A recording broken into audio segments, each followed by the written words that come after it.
We are in Gainsborough and it's still really hot, and it was forecast to thunderstorm.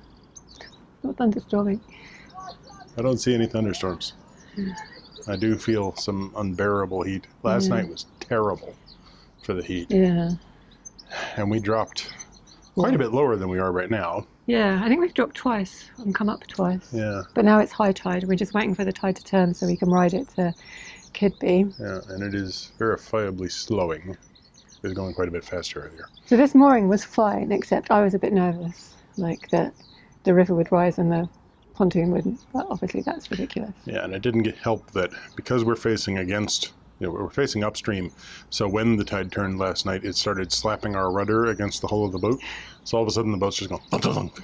But we didn't really feel anything. But it was like, what's that noise? Yeah. So I imagined it was the She thought it was the risers ceasing to function. So Michael was out at midnight trying to work out what was going on. Yeah, and rig up like this little sort of rope goofiness to try and keep it from turning the rudder. So now I can't turn the rudder, but it means that in order to get to the back of the boat, I'm going to have to go through the boat and untie everything from inside. Well, you can go through and untie everything from inside so I can get all of that unattached, because I fell in last night trying to put it together. Try not to do that. So, yeah, we popped into Gainsborough this morning, went to Lidl, had one chocolate croissant each. It's a special treat. It's coming up to 1 o'clock and that's when the tide's due to turn, but it's still going very fast upstream. Yeah, we'll be pushing against it for a little while. Like I say, it's slowed down. Yeah. It will be slowing down for a bit. We left yesterday and pushed for, about 20 minutes. Right. And yesterday we left a little bit later. So like yesterday we left at 1 up there, and today it's about 40 minutes of change. So today it would be about 1:40 that you'd leave from up there. Okay. So. Okay. Yeah. Yeah, and 2 boats went down this morning, and then we saw the boat that we were moored at Torksey with come back up. So I'm glad we saw them because we knew they were going to Keadby, and I just didn't want to arrive at the lock at the same time as them because we wouldn't have fit in with them. Yeah, well, they'll be way ahead of us. Yeah. They're a big cruiser, and they've got quite a bit of power. So, they're probably already there. Right, it's blazingly hot. It's too hot for me to continue standing here without my hat on. Yeah. So we're going to get moving slowly but surely. Yeah, back to the Stainforth and Keadby Canal. Yeah. So I'm not worried about I'm worried about getting off today because we've got to do a big turn in the flow. Oh, that'll be nothing. And then it'll be fine all the way until we have to turn into the lock, which obviously I can worry about. Yeah. Just worry about everything. Do you want me to come over and pick you up, or do you want me to just turn with you on? Yeah. Okay. I might sit on the front, I'm not sure. Yeah, fair enough. All right, so let's go. Yes.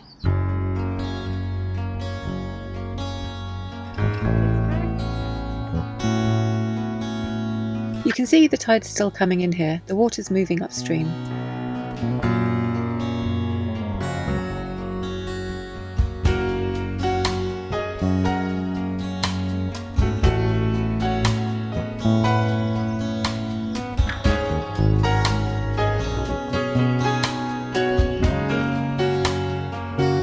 Michael's right, the turn is pretty straightforward, and soon we're heading downstream towards Keadby.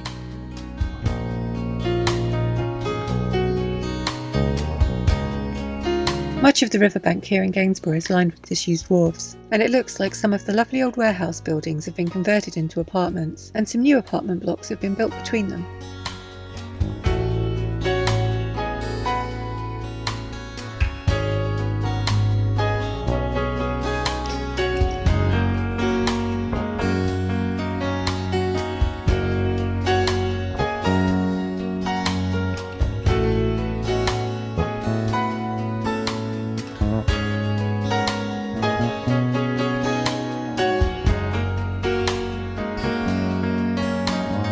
There's still no sign of any coasters turning at Trent Wharf today, but of course I still read the warning out to Michael, just in case.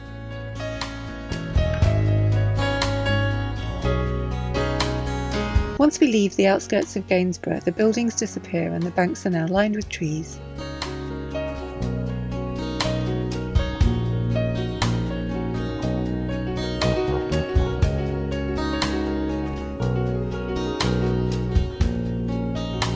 There are thunderstorms forecast for later today, but for now we're all melting on the back of the boat.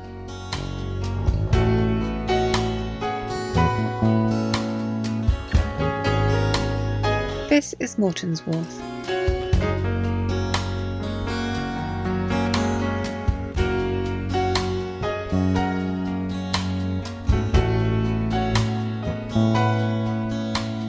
Here's an outlet for one of the many drains that empty into the river.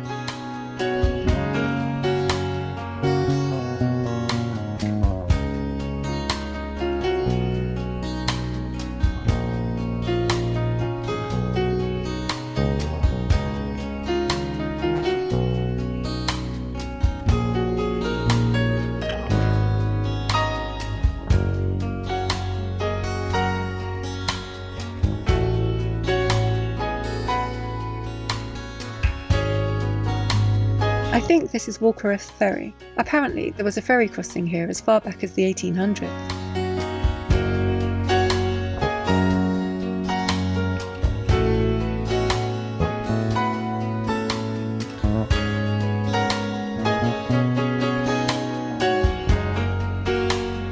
As we round the bend, we see the familiar buildings of West Stockwith in the distance.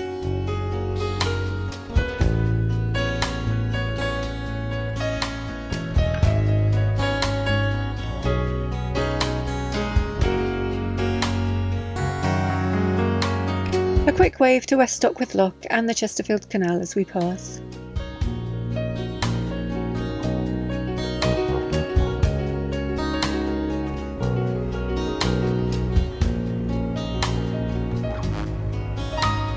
And here's the River Idle. I wonder if George's Ballers passed through here yet.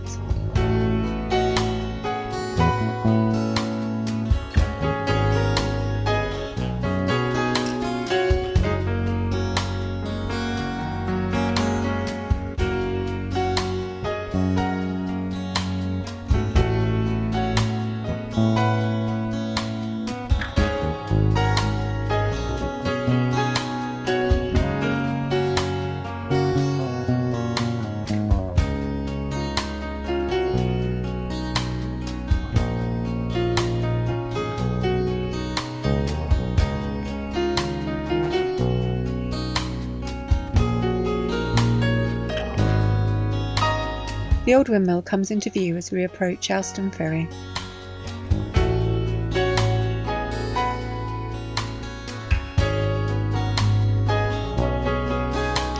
The village extends quite a distance along the riverbank.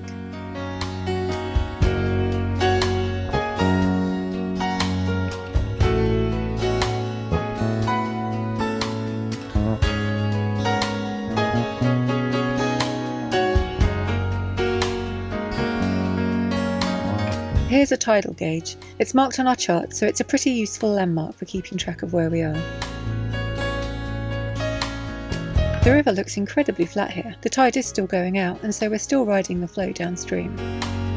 Unsurprisingly, there are many historical settlements along the banks of the river. This is Kelfield.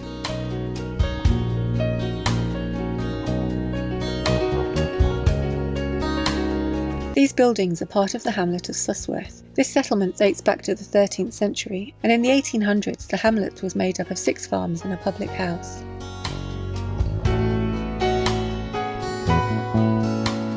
I'm not sure why anyone would choose to light a fire in the middle of a heatwave, but there you go. I've been using the umbrella to keep cool for most of the journey, but at some point we discover that if Michael holds it above his head, the shade falls on all of us. Which is great, but I feel a bit greedy for not sharing it before.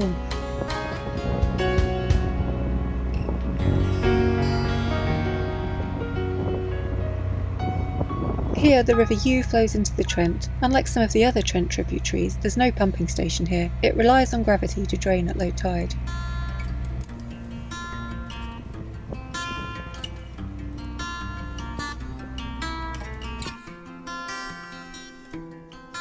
In the distance you can see the twin villages of East and West Butterwick.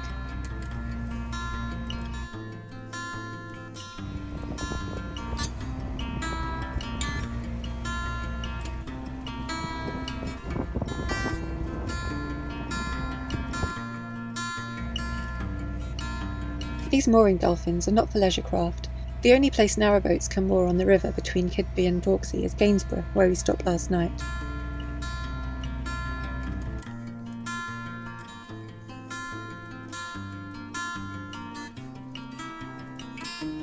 Here's another old windmill on the west bank.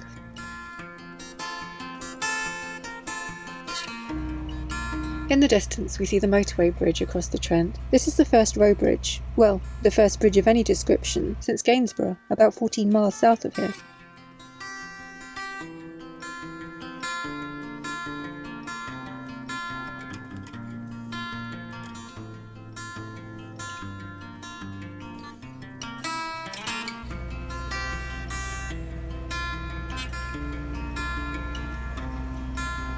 Here we pass Althorpe to the west and Birmingham to the east.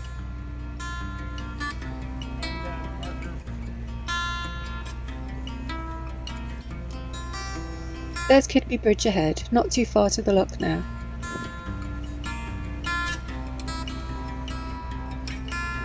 This span lifts to allow taller boats through, and although we don't need it to be lifted, all boats are directed to pass through this arch.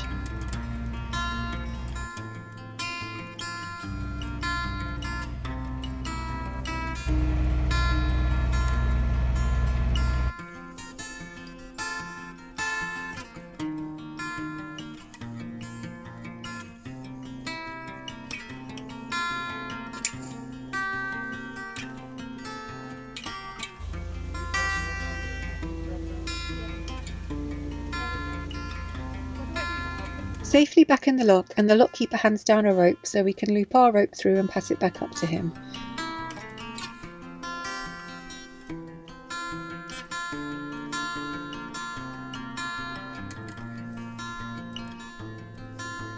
It's stiflingly hot down in the lock. We're out of the cool breeze that we enjoyed on the river now, and we start to bake under the glare of the sun as the boat slowly rises to the canal level.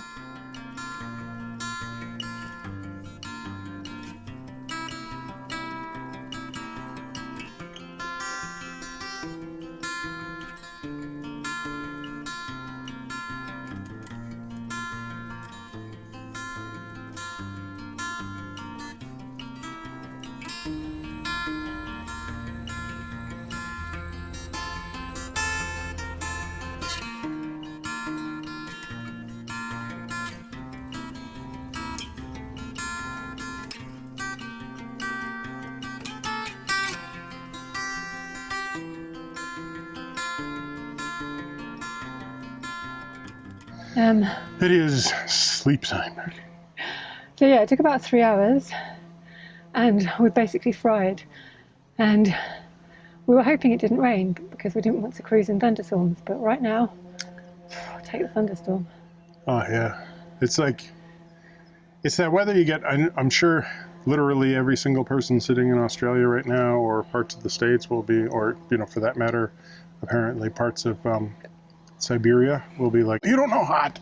You don't know what hot is. And I'm like, yeah, I've been to Delhi. I've been to Sunkon Festival in Thailand. I know hot. I've been to Saudi Arabia. I've been to the Rubal Khali. I know hot. This is hot. It doesn't look like that much hot. It's not the temperature that's that hot. It's the fact that there's like 1000% humidity. You can see behind us the beginnings of the thunderstorm. I hope it's coming. Well, yeah. It's hard to say actually, because clouds are kind of moving in multiple directions at once. But certainly it looks like a high pressure front is about to give way to a low pressure front, or the other way around. I don't know. I'm not a meteorologist. I'm just ready for rain. And yeah, I think rain's coming. Tomorrow wind is coming. I think it's worse on Sunday. So if we try and move to dawn tomorrow. And we're past the solstice, so winter's coming as well. That's a happy thought. Yeah. So we're back on the Stainforth and Keadby Canal. We've got our BSS booked in Thorn on Monday, which is our boat safety certificates, which you have to get every 4 years to make sure your boat is safe. Yeah. And certified. So we have to get up to Thorn, which is about 4 hours away, over the next 2 days, through a large amount of duckweed that I wasn't expecting, but hey. But duckweed's nothing compared to... No, compared to what we've seen recently. Yeah, like duckweed. I can deal with duckweed. Yeah, I kind of miss the river now. Yeah, I figured you'd say that. Really? Yeah. That was enough excitement for 3 days. Yeah. It is weird being back here, because we were here for about a month in February waiting to go onto the Trent when it was in flood, and I'm not entirely happy to be back here. Like, really. Yeah, I know. But we like Thorn. Thorn's cool. Yeah. When we get to Thorn, we'll be a couple of days of some Practical stuff. And then it'll be on to new territory again as we get off the new junction canal. Yeah. Yeah. It's exciting. Interesting stuff to come. Yeah. But for the moment, sleep. Hopefully thunder. I don't really care about the thunder, but lots of rain. Rain would be nice. good, yeah. Thunder's fun because George comes up and is like, "Yeah, I'm your thunder buddy. Take care of me." George comes and gives us affection. Yeah, he really is. Like, I don't know what the noise is. Thunder buddies! You only get affection from George on his terms. If you ask for affection, he's just like, nope. No. Nope. But if he wants to give you affection, you... Which he wants to quite often, you've got to admit. Yeah. Just sometimes you want it and it's just, it doesn't Yeah, care. and I'm just like, please, George. No. Okay. Love me, George. Love me. But then the moment I look the most bit sad or anything, or if I have cheese, George is just like, hi! I will take care of you now. Right, so thanks for watching. Give us a thumbs up, comment down below, subscribe if you haven't already, and give us that bell if you want to get notifications. Give us the bell. Whatever. Give us a bell. Honestly. Give us a bell. Give us, yeah, just, you know.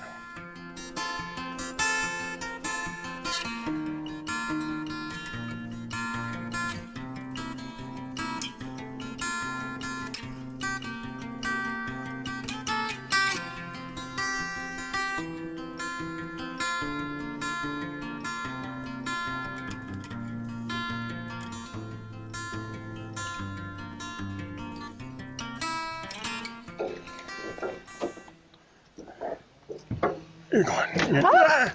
Oh. Well, that was some... Turn around. Leave that there. Turn.